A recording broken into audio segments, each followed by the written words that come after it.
Hello बच्चों, स्वागत है आप लोग का आपके अपने YouTube channel extra classes answer में। और पिछला वाला जो टॉपिक था हम लोग का रासायनिक परिवर्तन, भौतिक परिवर्तन और रासायनिक अभिक्रिया क्या होती है, रासायनिक क्रियाएं क्या होती हैं और रासायनिक समीकरण क्या होता है। ठीक है, इन बातों का हम लोग अध्ययन करके आ रहे हैं पिछले वाले लेक्चर में। आज हम लोग उसी लेक्चर को आगे बढ़ा रहे हैं। ठीक है दोस्तों, कौन सा रासायनिक समीकरण जो है पढ़े हम लोग। रासायनिक समीकरण को तो हमने पढ़ा, रासायनिक समीकरण होता क्या है, तो उसमें आपने बताया था कि जो आपके रिएक्टेंट हैं उनसे जो प्रोडक्ट बनने का जो प्रोसेस है उसी को रिप्रेजेंट करते हैं हम लोग सूत्रों द्वारा। उसी को बोलते हैं क्या चीज़, रासायनिक समीकरण। आज उस रासायनिक समीकरण को कैसे लिखेंगे हम लोग उसकी चर्चा करेंगे। रासायनिक समीकरण को कैसे बनाया जाए, क्या रासायनिक समीकरण लिखने के लिए क्या क्या बातें ज़रूरी हैं, उन बातों की चर्चा हम लोग करेंगे आज। ठीक है दोस्तों, तो क्या रहेगा टॉपिक हम लोग का, रासायनिक समीकरण लिखने की विधि। रासायनिक समीकरण लिखने की विधि, इसको आप विधि कह लो या फिर जो इसको लिखने के लिए जो आवश्यक शर्तें हैं, आवश्यक बातें हैं, उनकी बात हम लोग करेंगे कि क्या क्या चीज़ें हमें मालूम रहेंगी तो हम लोग रासायनिक समीकरण को आसानी से लिख सकते हैं। और किसी रासायनिक समीकरण को कैसे हम लोग यूजफुल बना सकते हैं, उपयोगी बना सकते हैं, और क्या क्या चीज़ें उसमें दिखानी बहुत ही आवश्यक होती हैं दोस्तों। ठीक है, तो आइए एक एक करके हम लोग बात करेंगे।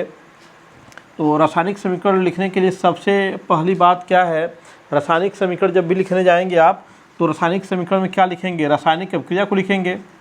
हमें लिखना किसको है, रासायनिक अभिक्रिया को ही लिखना है। और रासायनिक अभिक्रिया किससे बनी हुई है, अभिकारकों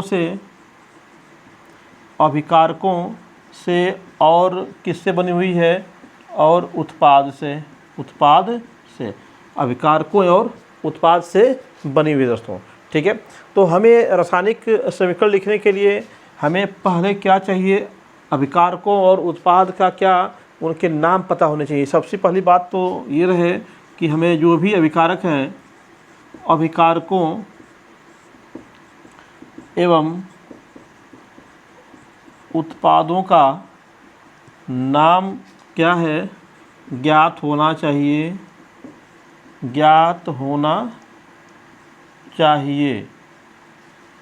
अच्छा, अगर हमें अभिकारक और उत्पाद के नामों का ज्ञान नहीं होगा, कौन सा अभिकारक का क्या नाम है, तो फिर हम अभिक्रिया कैसे कराएंगे और कैसे पहचानेंगे कौन सा पदार्थ क्या है, उसे क्या कहते हैं।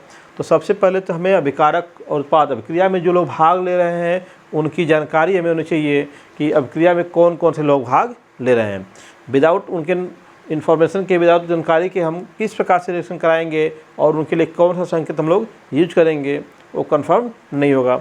तो हमें सबसे पहले क्या है, अभिकारकों और उत्पादों का क्या है, नाम क्या है, हम लोग को पता होना चाहिए। अगर नाम हम लोग जान गए, उनका नाम हमें पता उनका चल गया क्या नाम है ना। जैसे मान लीजिए कि यहाँ पे समझिएगा ध्यान से, अगर ए और बी को हमने रिएक्शन कराया और यहाँ पे क्या है, सी डी मान लीजिए बन गया, यहाँ पे सी डी बन गया, तो यहाँ पे हमने ए क्या लिया, एक कॉमन नाम है, लेकिन यहाँ पे कोई अभिकारक होगा ना, यहाँ पे कोई अभिकारक होगा।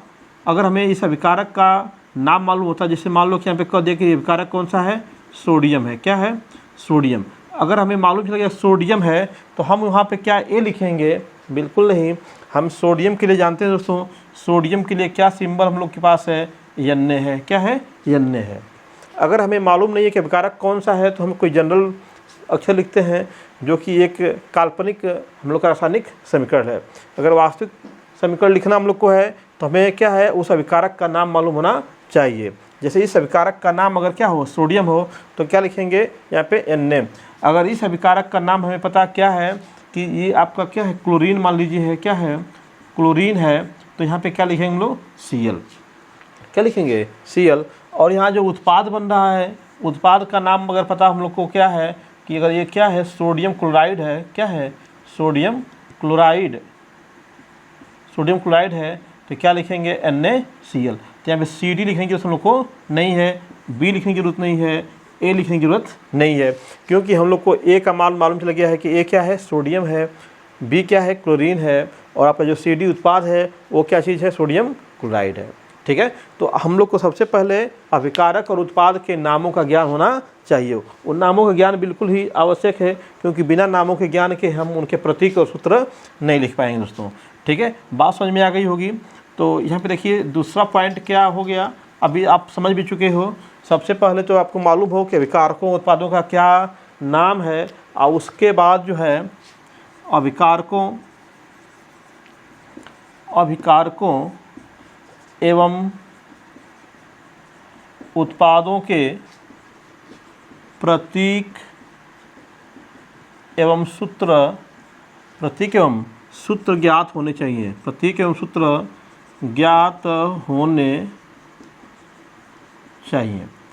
अभिकारकों उत्पादों के प्रतीक एवं सूत्र क्या है, हम लोग को मालूम होने चाहिए। प्रतीक और सूत्र मालूम रहेंगे तभी हम क्या है रासायनिक समीकरण को लिख लेंगे हम लोग। ठीक है। अब तीसरी बात, अगर हमें नाम भी मालूम चल गया, हमें क्या है नाम मालूम चल गया, हमें उनके प्रतीक और सूत्र मालूम चल गए, तो लिखेंगे कैसे। लिखने के लिए आपको जानना होगा कि जो हम लोग के पदार्थ है तत्व हैं वह आपके एक परमाणुक हो सकते हैं, एक परमाणुक, द्विपरमाणुक हो सकते हैं, द्विपरमाणुक या बहुपरमाणुक हो सकते हैं। बहुपरमाणुक पदार्थ हो सकते हैं। एक परमाणु का मतलब क्या हो गया कि जिसको जो एक परमाणु के रूप में पाए जाते हैं। जैसे आपके जो जनरली आपकी जो क्षारीय धातुएं हैं दोस्तों, क्षारीय धातुएं क्या है एक परमाणु के रूप में ही पाई जाती हैं। जैसे सोडियम है तो क्या हम लोग को वो Na के रूप में मिलता है, हम लोग को Na के रूप में मिलता है ना।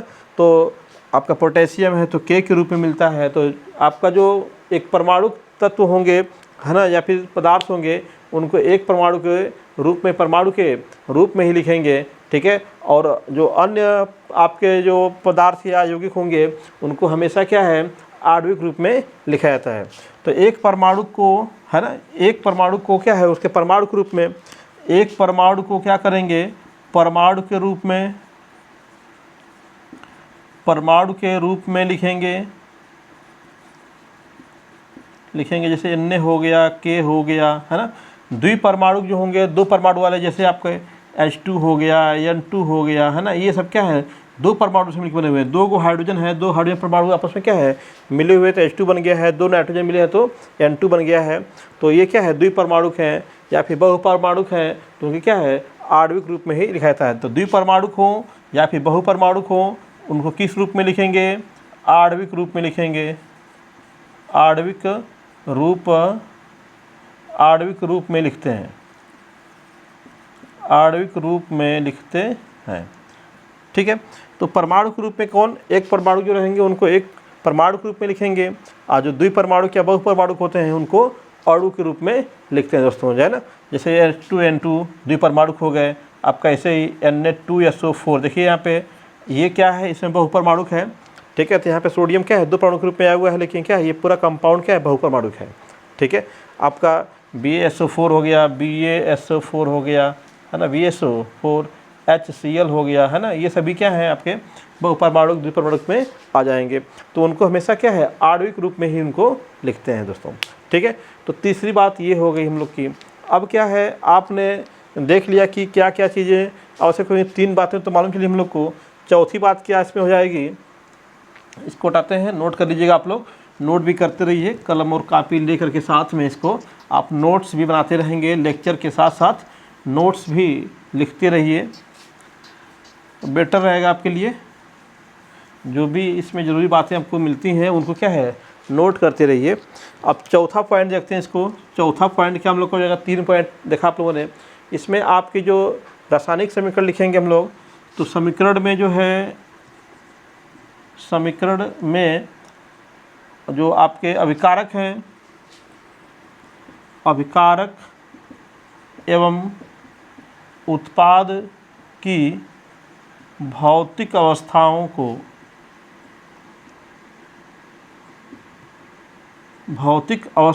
को दर्शाना चाहिए। है ना, उनकी भौतिक अवस्थाओं को भी दर्शाना चाहिए हम लोग को। कि जैसे भौतिक अवस्था का मतलब क्या हो गया, भौतिक अवस्थाएं दोस्तों जानते हो आप, भौतिक अवस्थाएं जो सामान्य ताप पे होती है, समान ताप पे 3 होती हैं। एक आपका ठोस होता है, दूसरा क्या होता है द्रव होता है, और तीसरा क्या होता है गैस होता है। तो ठोस को दिखाने के लिए स्मॉल यस, है ना, उसके नाम के आगे जो आपका विकारक है या उत्पाद है उसके नाम के आगे क्या करेंगे, कोष्टक में जो है यस लिख देंगे। द्रव है तो स्मॉल एल लिखेंगे, गैस है तो स्मॉल जी लिखेंगे, है ना। ये चीज़ उसकी भौतिक अवस्था को हम लोग दिखाएंगे, क्या उसकी भौतिक अवस्था है, ठीक है। और गैस अगर है तो भौतिक अवस्था जी दिखाने के बाद उसके बगल में क्या है, ऊपर की तरफ एरो भी लगाते हैं, ठीक है ना। तो अभिकारक या उत्पाद के आगे कोष्टक में यस यल और जी का मतलब क्या हो गया, यस का मतलब क्या हो गया ठोस हो गया, यल का मतलब क्या हो गया द्रव लिक्विड, है ना, और जी का मतलब गैस। ये ऊपर तीर लगा हुआ है, इसका मतलब क्या उसमें से गैस निकल रहा है, ठीक है। पांचवी बात इसी में जोड़ सकते हो, अवक्षेप अगर उसमें कोई बन रहा है ना, बेरियम क्लोराइड का, है ना, एल्युमिनियम क्लोराइड का, तो अवक्षेप को जो है, अवक्षेप को तीर द्वारा जो है नीचे की तरफ जो तीर है उससे दिखाते हैं, और उसके आगे कोष्टक में पीपीटी लिख देते हैं हम लोग, पीपीटी प्रेसिपिटेट, प्रेसिपिटेट ब्रैकेट में क्या लिखेंगे पीपीटी प्रेसिपिटेट हो गया, और तीर किधर होगी नीचे की ओर। ध्यान दीजिएगा, जब गैस रहेगा तो तीर ऊपर की तरफ लगा रहे हैं हम लोग, गैस अगर निकल रही है उसमें से तो क्या है तीर ऊपर की तरफ, अवक्षेप बन रहा है तो तीर नीचे की ओर रहेगा, और आगे क्या है पीपीटी उसमें हम लोग लिख देंगे अगर कोई पीपीटी बन रहा है तो। अभी एग्जाम्पल बताएंगे उसमें लोगों को समझ में आ जाएगा बिल्कुल, ठीक है। आप इसको नोट करते हैं बस, ठीक है। अभी आपका जो छठा चीज़ हम लोग को मालूम होनी चाहिए, क्या चीज़, आपका जो सांद्रता दिखाना हम लोग को अगर है, ठीक है, तो डाइल्यूट या कंसंट्रेट, है ना। तो सांद्रता के लिए, सांद्रता प्रदर्शित करने के लिए डाइल्यूट, किसके लिए, तनु के लिए। अगर तनु है तो क्या लगाएंगे, डाइल्यूट लगाएंगे। अगर आपका सांद्र है तो सांद्र के लिए क्या है, कंसंट्रेट लगाएंगे, कंसंट्रेट CONS लिखते हैं बस हम लोग सांद्र के लिए। तो तनु के लिए डाइल्यूट और सांद्र के लिए क्या है कंसंट्रेट लिखते हैं दोस्तों, ठीक है। और आपका साथ ही साथ उसमें अगर कोई ताप दिया हुआ है, टेम्परेचर, ताप या जो उत्प्रेरक होते हैं, उत्प्रेरक या फिर माध्यम, अगर कोई उसमें माध्यम यूज हो रहा है अभिक्रिया में, रासायनिक अभिक्रिया में कोई माध्यम यूज हो रहा हो, या कोई उत्प्रेरक यूज हो रहा हो, या कुछ टेम्परेचर वगैरह हो, टेम्परेचर हो, दाब भी हो सकता है उसमें, या फिर क्या हो दाब वगैरह इसमें यूज किया जा रहा है, ठीक है, वर्धक यूज किया जा रहा है उसमें, ठीक है, मंदक यूज किया जा रहा है उसमें, ठीक है। तो उसको हम लोग क्या है तीर जो है, तीर के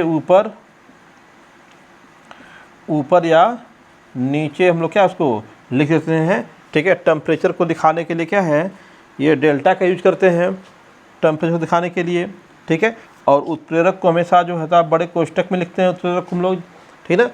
माध्यम को जो है नाम से दिखाते हैं, किससे, नाम से, और ये दाब होता है उसको ATM से, किससे, ATM से, ठीक है, एटमॉस्फेरिक प्रेशर से, एटमॉस्फेरिक प्रेशर से दाब को दिखाएंगे। माध्यम रहेगा तो उसका नाम लिखेंगे, जैसे ईथर वाले माध्यम का अक्सर यूज आता है हम लोग का रासायनिक समीकरण में, तो ईथर अगर माध्यम के रूप में है तो यहाँ पे क्या लिखेंगे, ईथर लिख देंगे। उत्प्रेरक कोई Fe है ना, डी ब्लॉक के जो तत्व होते हैं और ऑलरेडी पढ़ाएंगे भी आप लोग को, तो अगर डी ब्लॉक के कोई तत्व हैं जो उत्प्रेरक का कार्य कर रहे हैं, तो जैसे आपका कोबाल्ट हो गया, एमओ हो गया, है ना, Fe हो गया, तो उनको क्या है बड़े कोष्टक में Fe, एमओ या फिर जो भी है जिंक है तो लिख देंगे। और टेम्परेचर को क्या है इस ट्रायंगल से गर्म करना है तो भी क्या है ट्रायंगल से हम लोग दिखाते हैं कि गर्म किया जा रहा है, ताप बढ़ाया जा रहा है, उसका ताप उसको दिया जा रहा है। तो ये बातें तो हो गई कि आप रासायनिक समीकरण लिखेंगे तो उनमें क्या क्या चीज़ें हम लोग प्रदर्शित करेंगे और क्या क्या मालूम होना चाहिए दोस्तों, ठीक है। तो जो भी रासायनिक अभिक्रिया से संबंधित जितनी भी बातें ज्ञात हम लोग को हैं, उन सभी बातों को रासायनिक समीकरण में दर्शाना क्या होता है, आवश्यक होता है, ठीक है। जो बातें ज्ञात हैं उनको अवश्य ही दर्शाएंगे, ठीक है। आइए एक आध एग्जाम्पल इसमें लेते हैं हम लोग, ठीक है, फिर देखते हैं क्या समीकरण है। तो रासायनिक समीकरण को आपने अभी पीछे देखा था कि रासायनिक समीकरण लिखने के लिए आपके पास दो तरीके थे। रासायनिक समीकरण लिखने के आपके दो तरीके थे। एक तो ये था कि शब्द समीकरण था, शब्द समीकरण था, ठीक है, शब्द समीकरण था। और दूसरा जो है आपका रासायनिक समीकरण जो आप लिख रहे थे उनके सूत्र समीकरण, है ना, सूत्र समीकरण, सूत्र या प्रतीक समीकरण, सूत्र या प्रतीक समीकरण। दोनों समीकरण की चर्चा हम पीछे भी कर चुके हैं आपको, ठीक है। इसमें आप क्या देखे थे, शब्द समीकरण में क्या है, हम लोग जो है अभिकारकों एवं उत्पादों के नामों की सहायता से समीकरण बनाते हैं,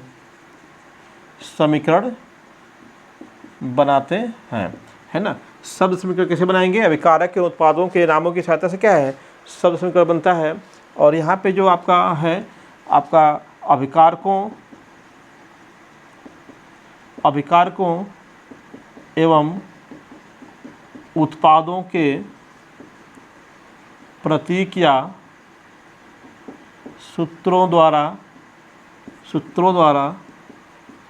रासायनिक समीकरण बनाते हैं, है ना। ध्यान दीजिएगा। तो हम लोग का ये था, और किन किन बातों का ध्यान रखते हैं अभी पीछे बताया मैंने। शब्द समीकरण होगा तो नाम रहेंगे आपके जो उत्पाद अभिकारक हैं उनके, और जो आपके सूत्र या प्रतीक समीकरण होंगे तो उसमें अभिकारकों उत्पादों के जो प्रतीक हैं या सूत्र हैं उनका इस्तेमाल हम लोग करते हैं, प्रयोग करते हैं। तो एग्जाम्पल में, जैसे अभी एग्जाम्पल पीछे आप लिए भी थे, ठीक है ना। जैसे मान लीजिए कि आपसे कह दिया कि बेरियम कार्बोनेट है, ऐसे सिंपल करा बेरियम कार्बोनेट,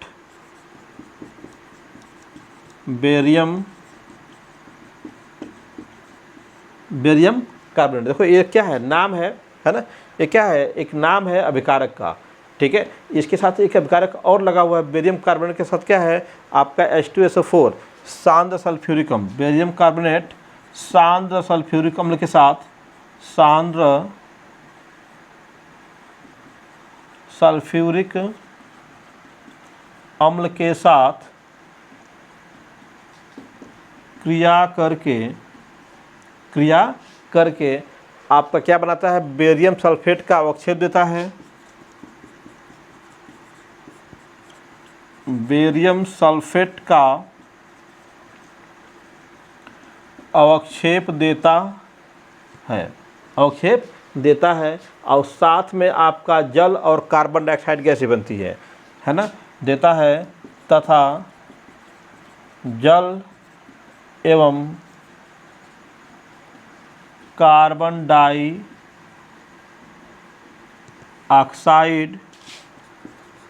गैस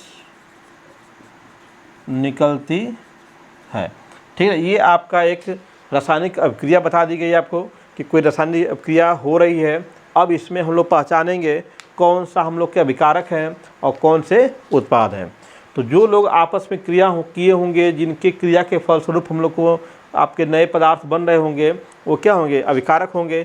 तो यहाँ पे देख रहे हैं बेरियम कार्बोनेट और सांद्र सल्फ्यूरिक अम्ल, ये दोनों क्या है, कह रहा है ना कि के साथ क्रिया करके, ये दोनों आपस में एक दूसरे के साथ क्या है, क्रिया करके। तो जो आपस में क्रिया करते हैं वही होते हैं अभिकारक। तो ये दोनों क्या हो गए, अभिकारक हो गए। क्रिया करके बेरियम सल्फेट का अवक्षेप देता है मतलब मिलता है, जो मिलता हम लोग को है वही तो क्या होता है, उत्पाद। तो यहाँ पे क्या हो गया, ये उत्पाद हो गया बेरियम सल्फेट का, ठीक है। लेकिन कहा है तथा जल ही बनता है और कार्बन डाइऑक्साइड गैस भी उसमें से निकलती है, ठीक है दोस्तों। तो अगर हमको इसका रासायनिक समीकरण लिखना होगा तो सबसे पहले इधर आपका सबसे पहले क्या लिखेंगे, अभिकारक होंगे, फिर एरो मार्क लगाएंगे, और फिर क्या लिखेंगे, उत्पाद लिखेंगे, ठीक है। अगर हम लोग इसका सबसे पहले शब्द समीकरण लिखना शुरू करें, शब्द समीकरण बनाएं, तो शब्द समीकरण क्या हो जाएगा, देखिए यहाँ पे बेरियम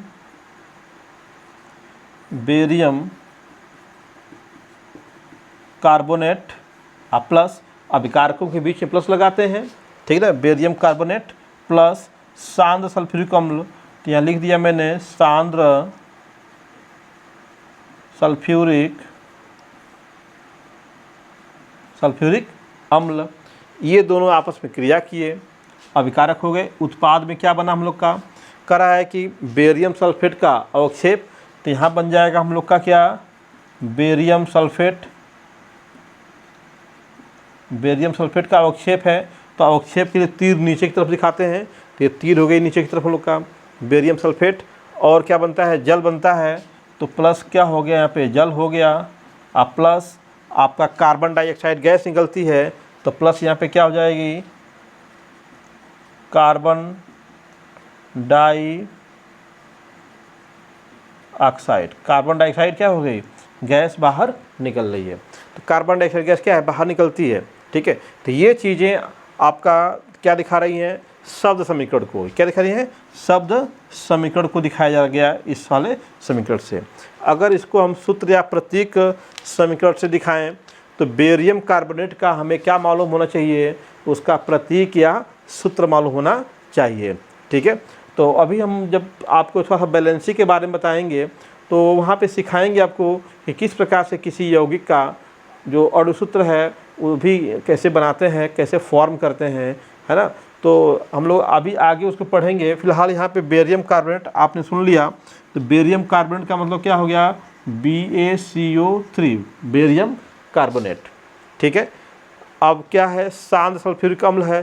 सल्फ्यूरिक अम्ल जो होता है वो होता है H2SO4 सांद्र है तो कॉन्सनट्रेटेड, यहाँ पे ब्रैकेट में क्या लिख दिया, कॉन्सनट्रेटेड हो गया, H2SO4 हो गया। फिर आपका जो है उसकी क्रिया हो रही है, तो इन दोनों की क्रिया करा दीजिए, ये हो गया दोनों की क्रिया, रिएक्शन हो गया दोनों का। रिएक्शन के पश्चात आपको मिल रहा है बेरियम सल्फेट का अवक्षेप, तो आपका बेरियम सल्फेट का अवक्षेप यहाँ ले लीजिए, BaSO4 अवक्षेप बन रहा है, तो तीर क्या है, नीचे की तरफ दिखा देंगे। फिर क्या बना आपका, जल, तो यहाँ पे प्लस लगाइए, और यहाँ पे जल के लिए क्या होता है, H2O होता है, अब प्लस आपका कह रहा है कि कार्बन डाइऑक्साइड गैस निकल रही है, तो यहाँ पे क्या हो गया, CO2 गैस निकल रही है, तो क्या हो गया, एरो मार्क ऊपर की ओर दिखा दिया हम लोगों ने। ठीक है, तो ये अवक्षेप हो गया, PPT है, ये क्या है, PPT है, ये आपका लिक्विड के फॉर्म में है, ये क्या है, गैसियस फॉर्म में, तो क्या लगा देंगे यहाँ पे, G लगा देंगे, गैसियस फॉर्म में है। ठीक है, इस प्रकार से हम लोग इसको क्या है, आसानी से दिखा सकते हैं। ये सॉलिड फॉर्म में होगा यहाँ पे, तो ये क्या होगा, यस लिख देंगे यहाँ पे। ठीक है, तो उनकी भौतिक अवस्थाओं को भी क्या हम लोग दिखा देंगे, जो सॉलिड होगा उसके लिए यस, जो लिक्विड होगा उसके लिए यल, है ना, जो अवक्षेप है तो PPT, गैस है तो G से दिखा देंगे। ठीक है दोस्तों, तो ये था आपका रासायनिक समीकरण लिखने की विधि, और दोनों रूप देख लिया आपने, शब्द समीकरण कैसे लिखेंगे और सूत्र और प्रतीक समीकरण कैसे लिखेंगे हम लोग। ठीक है, तो आइए थोड़ा सा और आगे बढ़ाते हैं अपने लेक्चर को हम लोग। ठीक है, बहुत ही इजी है, बहुत ही आसान शब्दों में, बहुत ही आराम से आप इसको सीख सकते हैं। साथ में कलम और कापी लेके बैठे होंगे तो इसको नोट भी करते जाएंगे, तो आपको बिल्कुल दिक्कत नहीं होगी समझने में इसको। तो रासायनिक समीकरण आपने देखा दोनों रूपों में, शब्द रूप में भी और क्या है, प्रतीक और सूत्र रूप में भी देखा। अब जो है एक इम्पॉर्टेंट बात आगे बढ़ रही हम लोग की, कि जो रासायनिक समीकरण है उससे क्या सूचनाएं प्राप्त होती हैं। ठीक है, तो रासायनिक समीकरण से प्राप्त सूचनाएं, जानकारी। तो जानकारी क्या क्या मिलेगी, पहली जानकारी तो आपको जो उसमें अभिकारक है उनके नाम आपको मालूम हो जाएंगे, है ना, उनके सूत्र मालूम हो जाएंगे, उनके प्रतीक मालूम हो जाएंगे। जो आपने रासायनिक समीकरण लिखने के लिए जितने भी चीज़ें आवश्यक थी आपके लिए, वो सभी चीज़ें क्या है, जानकारी ही एक तरह से हैं। जैसे हमारा अभिकारक कोई ठोस में है कि द्रव में है कि गैसियस अवस्था में है, किस अवस्था में है ना, उसकी जानकारी क्या हम लोग को आसानी से मिल जाएगी इसके। लेकिन जो इम्पोर्टेंट बातें हम लोग को निकल के आती हैं रासायनिक समीकरण से, उसकी बात करें हम लोग। ठीक है, तो वो जो रासायनिक समीकरण होता है ना, उससे हम लोग को अभिकारक और उत्पाद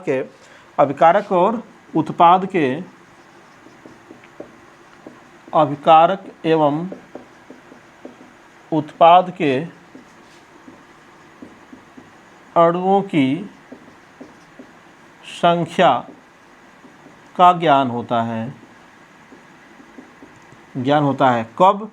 ध्यान दीजिएगा, संतुलित समीकरण होगा तब। पिछले वाले लेक्चर में बताया थे कि आपका जो रासायनिक समीकरण होता है वो संतुलित भी हो सकता है और असंतुलित भी हो सकता है। संतुलित समीकरण में अगर समीकरण संतुलित है तो हम लोग को उससे क्या है, अभिकारक उत्पाद के अणुओं की संख्या का ज्ञान हम लोग को हो जाएगा दोस्तों। ठीक है। दूसरी बात क्या हम लोग को मालूम चलेगी, मोलों की संख्या मालूम चल जाएगी। मोलों की संख्या, जो अभिकारक और उत्पाद हैं उनके मोलों की संख्या कितनी है, वो मोलों की संख्या भी क्या हम लोग को ज्ञात हो जाएंगी। ठीक है, मोलों की संख्या की जानकारी।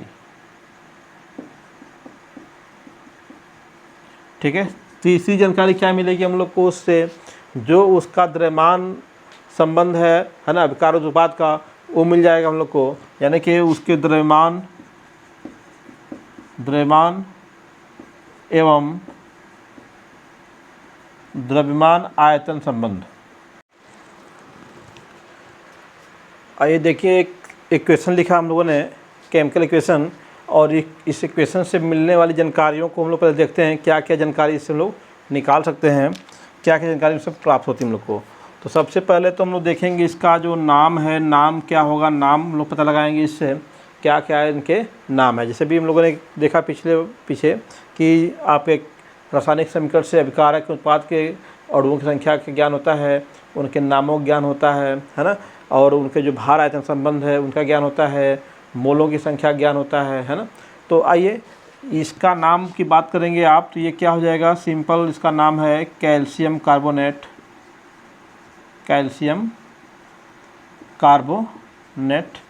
ठीक है।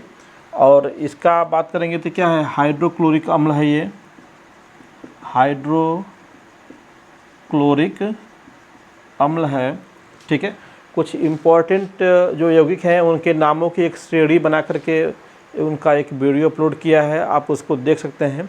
उसमें आपको देखेंगे कि जो इम्पोर्टेंट आपके जो कुछ कंपाउंड्स हैं, कुछ यौगिक हैं, उनका नाम, उनका जो रासायनिक नाम है, जो उनका बाजारू नाम है ना, जो साधारण नाम उनका है, और उनके जो केमिकल फार्मूला उनके जो हैं, सूत्र हैं, उनको एक श्रेणीबद्ध करके हमने अपलोड किया हुआ है, आप उसको देख सकते हैं और याद कर सकते हैं। बहुत ही इंपॉर्टेंट नाम है वो। तो ये आपका हाइड्रोक्लोरिक अम्ल हो गया। ऐसे ही ये क्या है, कैल्शियम क्लोराइड, ये आपका हो जाएगा कैल्शियम क्लोराइड हो गया। ये तो आप जानते ही हो, हाइड्रोजन का मोनोऑक्साइड होता है, ये जल जिसे हम लोग कहते हैं, पानी, वाटर हम लोग का है। और ये हम लोग का क्या हो गया, कार्बन डाइऑक्साइड,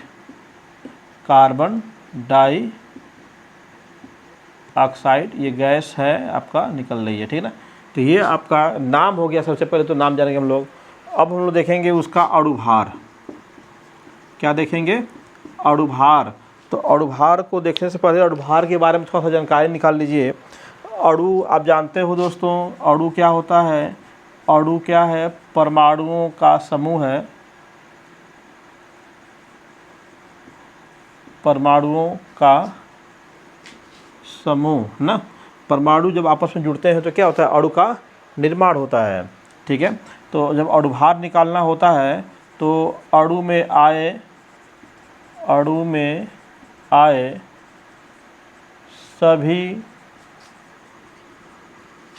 सभी परमाणुओं के परमाणु भार का योग, सभी परमाणुओं के परमाणु भार का योगफल क्या होता है, अणुभार होता है। तो यहाँ पे देखिए कैल्शियम कार्बोनेट का एक अणु है। ठीक है। तो अगर हम कैल्शियम कार्बोनेट का अगर हम अणुभार निकालने जाएं तो इसमें परमाणुओं का परमाणु भार निकालेंगे, परमाणुओं का क्या निकालेंगे, परमाणु भार का योग। तो इसमें जितने भी परमाणु आए हुए हैं सबसे पहले उनको अलग अलग लिख लीजिए। ठीक है। तो आपका इसमें क्या आया हुआ है, कैल्शियम। ठीक है। फिर क्या आया हुआ है, कार्बन आया हुआ है, और फिर आपके 3 ऑक्सीजन आए हुए हैं, तो 3 अगुणे ऑक्सीजन हो जाएगा, है ना, 3 ऑक्सीजन के लिए हो गया। अब आपको पता है 9th में बताया गया था तत्वों के उनके जो परमाणु भार होते हैं, जो उनके बारे में आपको बताया गया है। कैल्शियम का आपका होता है कितना 40, कार्बन कितना होता है 12, है ना 12, 3 इंटू ऑक्सीजन का 16 होता है, 16 होता है। तो आसानी से निकाल लेंगे, मल्टीप्लाई कर लीजिए। अब क्या हो जाएगा 40 प्लस 12 प्लस 48 ऐड कर लीजिए, तो ये आपका 50 10 60 और 40 कितना हो जाएगा 100 हो जाएगा। क्या हो जाएगा 100। ये परमाणु अणुभार हो गया किसका CaCO3 का। ऐसे ही आप 2HCl का निकाल सकते हैं, तो 2 और HCl का है तो H का निकाल लो और Cl का निकाल लो, तो 2 गुणे H का 1 होता है, Cl का होता है 35.5 होता है। तो 35.5 में 1 जोड़ेंगे तो क्या हो जाएगा 36.5 हो जाएगा। और आपका 2 का गुणा कर दीजिए किसमें 36.5 में, 36 में 72 1 73, 73 हो गया किसका HCl का हो गया 2HCl का। जो इस अभिक्रिया में जितना HCl लिया गया है, 2 अणु लिए गए हैं इसके, तो दोनों अणुओं का अणुभार निकाल दिया। अब जो ये दोनों क्या थे अभिकारक थे, अब उत्पाद का भी निकाल सकते हैं। तो CaCl2 का निकालेंगे आप, CaCl2 का तो क्या आएगा Ca का प्लस Cl2 कितना है 2 है, तो 2 गुणे Cl, तो Ca का कितना होता है 40 होता है और 2 है तो 2 गुणे कितना Cl का 35.5, तो 35 गुना के 70 71 हो जाएगा। तो यानी कि 40 प्लस 71 यानी कि 111 हो गया किसका CaCl2 का।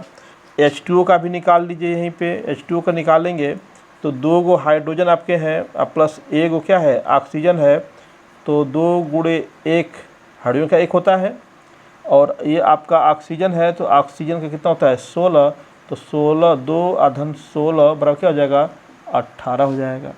ठीक है, इसी प्रकार से CO2 का निकाल सकते हो आप, तो CO2 का क्या हो जाएगा 1 कार्बन है और 2 गो ऑक्सीजन आपका है, तो कार्बन का होता है 12 प्लस 2 गुणे 16 का, अरे ऑक्सीजन का 16, तो आपका हो जाएगा 12 आधन 16 दुना के 32 यानी कितना हो जाएगा 44 हो जाएगा।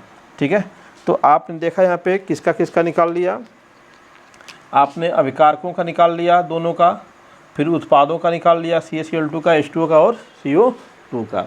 ठीक है, ये क्या निकल गए अणुभार निकल गए। और जनरली जो अणुभार होते हैं वही क्या है भार का भी काम करते हैं हम लोग के लिए।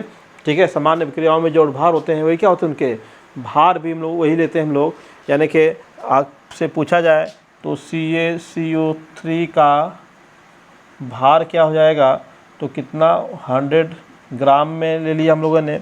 ऐसे ही आपका जो आपके 2HCl का भार पूछा जाएगा तो कितना हो जाएगा 73 ग्राम हो जाएगा। ऐसे ही आपका CaCl2 का पूछाएगा तो ये क्या होगा ग्राम में इसको लिख देंगे। ऐसे ही आपका H2O का भार पूछेगा तो H2O का भार कितना हो जाएगा आपका 18 ग्राम हो जाएगा। ऐसे ही CO2 का भार पूछेगा तो क्या होगा 44 ग्राम हो जाएगा। ठीक है, उसके केमिकल इक्वेशन से निकाला हम लोगों ने। ठीक है, अब भार आपने निकाल लिया। ठीक है, मोलों की संख्या की बात करेंगे इसमें, किसकी मोलों की संख्या क्या होती है।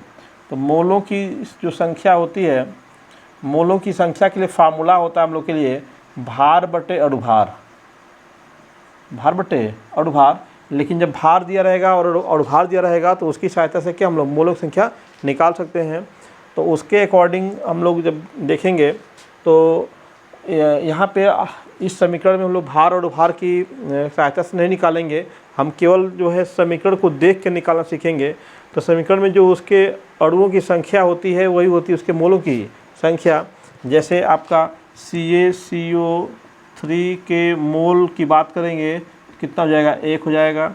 ऐसे ही HCl के मोल, HCl के मोल कितने हो जाएंगे 2 हो जाएंगे। आपके CaCl2 के मोल कितने हो जाएंगे 1, क्योंकि एक ही है ना, एक ही है।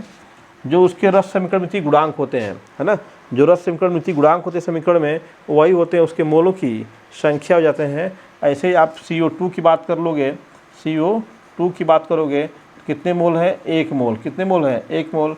H2O की बात करोगे H2O के मोल कितने होंगे 1 होंगे। तो जिनके यहाँ पे जो उनके गुणांक होता है उसको बोलते हैं रस समीकरण मिति गुणांक। क्या बोलते हैं रस समीकरण मिति गुणांक।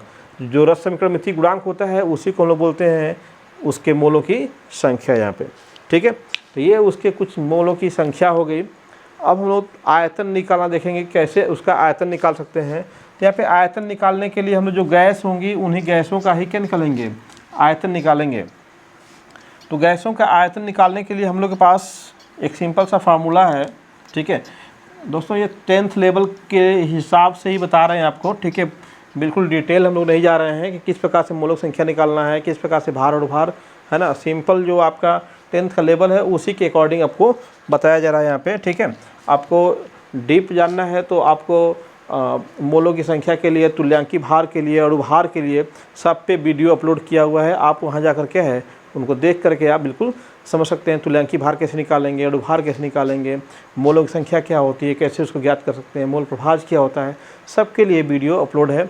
आप चाहें तो वहाँ जा कर के देख सकते हैं। बस हम आपको 10th लेवल का जो भी बोर्ड है उसके अकॉर्डिंग आपको बता रहे हैं यहाँ पे, ठीक है। तो यहाँ पे आपने देखा मोलों की संख्या निकाल लिया। अभी मैंने कहा कि आयतन निकालना होगा, है ना। आयतन, गैस का आयतन निकालना होगा, गैस का आयतन निकालना है। तो उसके लिए हम लोग के पास फार्मूला है कि अगर हमारा कोई 1 मोल गैस है, 1 मोल गैस का एनटीपी पर जो आयतन होता है, एनटीपी पर आयतन होता है 22.4 लीटर, 22.4 लीटर होता है। यानी कि देखो एनटीपी का मतलब क्या हो गया, एनटीपी, एनटीपी का मतलब एन का मतलब क्या हो गया, नॉर्मल हो गया,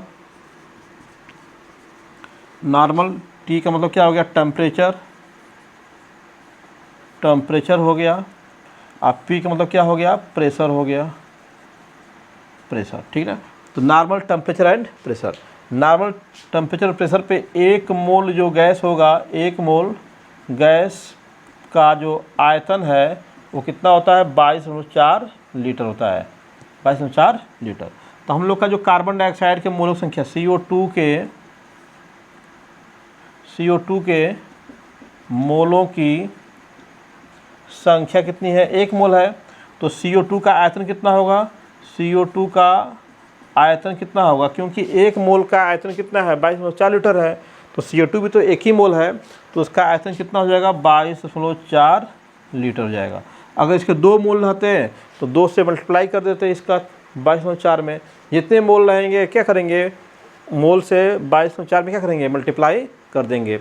लेकिन ध्यान हमेशा देना होगा कि यह जो आयतन निकल के आ रहा है वह किस पे, एनटीपी पे निकल के आ रहा है, ठीक है। तो ये हो गया आपका बिल्कुल सिंपल कि रासायनिक समीकरण से हम लोग कैसे कैसे क्या क्या चीज़ें निकाल सकते हैं, और उन चीज़ों जो रासायनिक समीकरण है उन चीज़ों को किस प्रकार से हम गणना करना हुआ तो कैसे गणना कर सकते हैं। तभी आपने देखा भार कैसे निकालना है, अणुभार कैसे निकालना है ना, मोलों की संख्या कैसे देखेंगे। तो जो रस समीकरण गुणांक यहाँ पे गुणा के रूप में अंक है वो क्या है, रस समीकरण गुणांक है। इन अंकों को नहीं कहेंगे, ये तो आपके उसके इसके अंदर क्लोरीन के परमाणुओं की संख्या है जो आपके कंपाउंड है, ठीक है दोस्तों।